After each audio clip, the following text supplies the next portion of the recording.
so far supremely better than your need, then I think you always have to take that player. You don't want to, make a decision that you really hurt in terms of having just overall talent base. But if it's close, depending on how the rest of your roster is, a lot of times I think maybe you do the need thing. It just depends on the gap, what gap there may be between what the players you're looking at.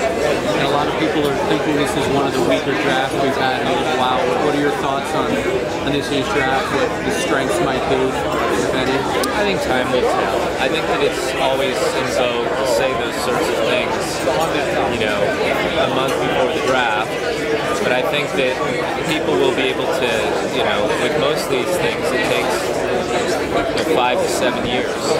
I did read recently, somebody mentioned that this draft was being compared to another draft that was very weak up top. But if you look down the list, it was also a year that Nowitzki went 9 and I think Pierce went 10, which is rare. It usually doesn't work out that way where the two best players are that far down, but you just never know. You just don't. And I think that the players these days, part of the reason you don't know is they're and they're leaving school in many cases 1 year out, and they aren't developed yet, and they're not proven. So as a result, it's just very difficult, in my opinion, to make those kinds of blanket statements about any player. David, a question for you.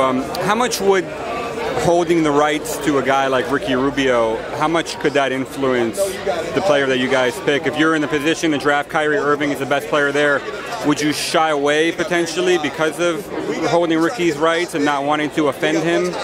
It's just too early to answer that. I just don't have an answer for that tonight, just because we don't even know what we're picking yet, and we haven't even started the process yet. But I wouldn't look at it as any differently as, say, a power forward, and we have Kevin Love's position. It's sort of the same methodology. You look at your whole team and you decide how to make the team the best it can be as quickly as possible. And so I don't think that there's any special rule for a player whose rights you hold or a player who Do you think that we'll have an answer before the draft regarding whether he'll come or not, and maybe that, whether that'll answer if you need to address the point guard position in this draft? My answer to that is, unfortunately for the media here, I said about a month ago, I know it's not appropriate for me to be talking about Ricky right now. He's still in his season, and his playoffs, I think, start this weekend. And next time I talk about him is when there's news, not anything before that. Right. Can you talk a little bit about what we saw at Anthony Randolph as we were up? I know he pushed the monster